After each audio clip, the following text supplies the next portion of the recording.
আস্তে আস্তে যাবো আমরা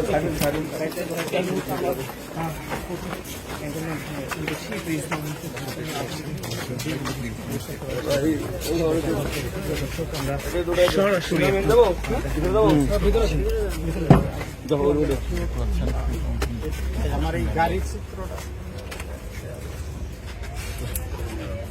সত্যের জয় হবে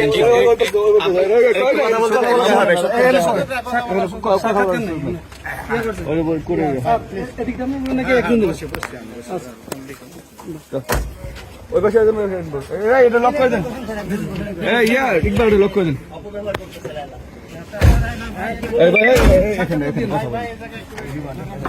সমস্যা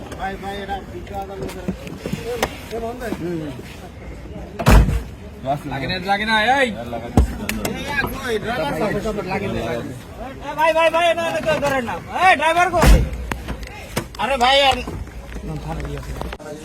মামলা যে লায়লাকে মেরেছিল আসলে আমরা জানি এই মামলায় তাকে আসলে গ্রেফতার করা হয়েছে পুলিশের জামিনে বের হয়েছে, কিন্তু আপনি যে মামলায় গ্রেফতার করেছেন আসলে সেটা কোন মামলা? এই মামলাটি 9 তারিখে থানায় রুজু হয়েছে, ধর্ষণ মামলা, প্রলোভন দেখিয়ে ধর্ষণের একটি মামলা। সেই মামলায় আমরা পরবর্তীতে গ্রেপ্তার করেছি। আগের মামলার বিষয় এখানে নাই। মামলাটি করেছিল কয় তারিখে? 9 তারিখে রুজু হয়েছে থানাতে। এবং এই মামলার মানে ফিডব্যাক আসলে কি হতে পারে? মানে গতবারও আমরা দেখেছি যে একটা মামলায় উনি জামিন পেয়েছিলেন, এই মামলায় আসলে ফিডব্যাক কি? আচ্ছা, ধন্যবাদ। মামলার বিষয় হলো আমাদের আইনগত প্রক্রিয়ার মাধ্যমে সঠিকভাবে আমরা তাকে অ্যারেস্ট করেছি, আদালতে তাকে সোপর্দ করব। আদালত এরপরে পরবর্তী সিদ্ধান্ত নেবে। আমরা তাকে জিজ্ঞাসাবাদের জন্য রিমান্ডের প্রেয়ার দিব। পরবর্তী সিদ্ধান্ত আদালতই নেবে এবং আমরা তদন্তের মাধ্যমে আমরা আমাদের রিপোর্ট দিয়ে দিব তদন্তের পরে। ওনারা কিন্তু বলেছেন অনেক মিডিয়াতে যে ওরা মানে বিবাহ বন্ধনে আবদ্ধ হয় না, কিন্তু এটা কি আইনে আছে যে বিবাহ বন্ধনে আবদ্ধ না হয়ে একটি বাড়িতে থাকা যাবে? না, বিবাহ ওর জন্যই তো মামলাটা, সেজন্যই তো হয়েছে। বিবাহ বন্ধনে আবদ্ধ হয়নি, তারপরে তারা একসাথে বসবাস করেছে। এই ধরনের আমরা প্রাথমিকভাবে এই ধরনের বিয়ের প্রলোভন ছিল। হ্যাঁ, বিয়ের প্রলোভন ছিল। বিয়ের প্রলোভন ছিল।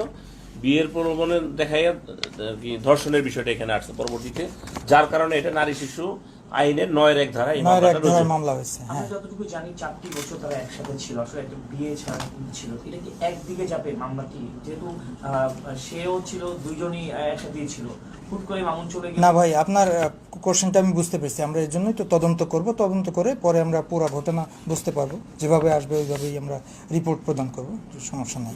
যদি মামুন নির্দোষ হয়, মামুন ছাড়া পাবে আদালতের মাধ্যমে, কোনো সমস্যা নেই। আর যে দোষী হবে তার বিরুদ্ধেই আমরা রিপোর্ট দেব। গ্রেফতার কোথা থেকে করেছেন এবং কতদিনের রিমান্ড চেয়েছেন এটা কি আরেকবার? আমরা গ্রেপ্তার তাকে গত রাতেই গ্রেপ্তার করেছি দাউদকান্দি থেকে, কুমিল্লা জেলা পুলিশের সহায়তায়। আর আমরা 7 দিনের রিমান্ডের প্রেয়ার দিচ্ছি। দেখা যাক আদালত কতদিন বিবেচনা করে। মামলার পর সে কি পলাতক অবস্থায় ছিল কুমিল্লাতে, এরকম কিছু? আমরা আসলে সে চট্টগ্রাম থেকে ঢাকা ফেরার পথে আমরা তাকে অ্যারেস্ট করেছি। পলাতক বা এই ধরনের আমরা কোনো কিছু পাই নাই। সে ঢাকাতে ব্যাক করতেছিল, এরকম অবস্থায় আমরা তাকে অ্যারেস্ট করেছি। প্রশ্ন আছে?